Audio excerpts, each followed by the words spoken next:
কল্যাণী এসো, তোমার পত্র পেয়েছি সেদিন, নববর্ষা নবঘন সিক্ত প্রভাতে। মেঘমেদুর গগনে সেদিন অশান্ত ধারায় বাড়ি ঝরছিল। 15 বছর আগে এমনই এক আষাঢ়ে এমনই এক বাড়ি ধারায় প্লাবন নেমেছিল, তা তুমি হয়তো স্মরণ করতে পারো। আষাঢ়ের নবমেঘ পুঞ্জকে আমার নমস্কার। এই মেঘদূত বিরহ যক্ষের বাণী বহন করে নিয়ে গিয়েছিল কালিদাসের চোখে, রেবা নদীর তীরে, মালবিকার দেশে, তার প্রিয়ার কাছে। এই মেঘপুঞ্জের আশির বাণী আমার জীবনে এনে দেয় চরম বেদনার সঞ্চার। এই আশার আমার কল্পনার সর্বলোক থেকে টেনে ভাসিয়ে দিয়েছে বেদনার অন্তঃস্রোতে। যাক, তোমার অনুযোগের অভিযোগের উত্তর দিই। তুমি বিশ্বাস করো, আমি যা লিখেছি তা সত্য।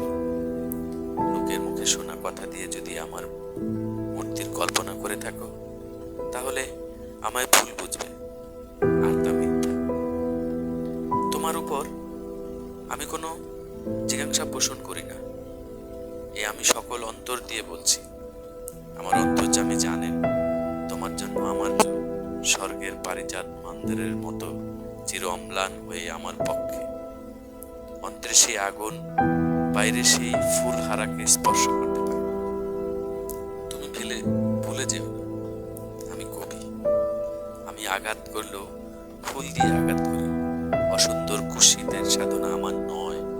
আমার আঘাত বর্বরের কাপুরুষের আঘাতের মতো নিষ্ঠুর নয়। আমার অন্তর্যামী জানেন। তুমি কি জানো বা শুনেছ? জানি না। তোমার বিরুদ্ধে আজ আমার কোনো অনুযোগও নেই, অভিযোগও নেই, দাবিও নেই। তোমার আজিকার রূপ কি জানি না। আমি জানি তোমার সেই কিশোরী মূর্তিকে, যাকে দেবী মূর্তির মতো আমার হৃদয় বেদিতে অনন্ত প্রেম, অনন্ত শ্রদ্ধার সঙ্গে প্রতিষ্ঠা করতে চেয়েছিল। সেদিন তুমি সে বেদি গ্রহণ করলে না। পাষাণ দেবীর মতোই তুমি বেছে নিলে বেদনার বেদি পাঠ। জীবন ভরে সেখানে চলছে আমার পূজা আরতি।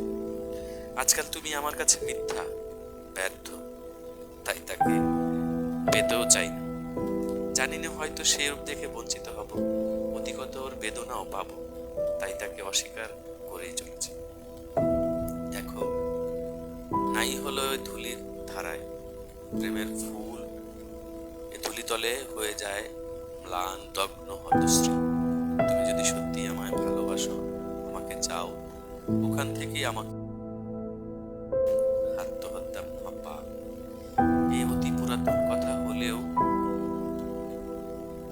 প্রেম সত্য, আত্মা অবিনশ্বর। আত্মাকে কেউ হত্যা করতে পারে। প্রেমের সোনার কাঠের স্পর্শ যদি পেয়ে থাকো, তাহলে তোমার মতো ভাগ্যবতী আর কি আছে? তারই মায়া স্পর্শে তোমার সকল কিছু আলোয় আলোময়। দুঃখ নিয়ে এই ঘর থেকে অন্য ঘরে গেলে সেই দুঃখের অবসান হয়। মানুষ ইচ্ছা করলেই সাধনা দিয়ে, তপস্যা দিয়ে ফুলকে ফুল রূপে ফুটিয়ে তুলতে পারে। যদি কোনো ভুল করে থাকো জীবনে, এই জীবনে তাকে সংশোধন করে যেতে হবে, তবেই পাবে আনন্দ, তবেই হবে সর্বদুঃখের অবসান। নিজেকে উন্নত করতে চেষ্টা করো, স্বয়ং বিধাতা তোমার সহায়। আমি সংসার করছি, তবু চলে গেছি এই সংসারের বাধাকে অতিক্রম করে ঊর্ধ্বলোকে। সেখানে গেলে পৃথিবীর সকল অপূর্ণতা, সকল অপরাধ ক্ষমা, সুন্দর চোখে পরম মনোহর মূর্তিতে দেখা যায়। হঠাৎ মনে পড়ে গেল 15 বছর আগের কথা। তোমার জ্বর হয়েছিল। বহু সাধনার পর আমার তৃষিত দুটি কর তোমার শুভ্র ললাটে স্পর্শ করতে পেরেছিল। তোমার তপ্ত ললাটে স্পর্শ যেন আজও অনুভব করতে পারি। তুমি কি চেয়ে দেখেছিলে?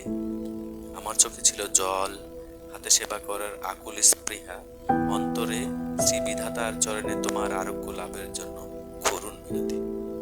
মনে হয় যেন কালকের কথা। মহাকাল যে স্মৃতি মুছে ফেলতে পারলে না।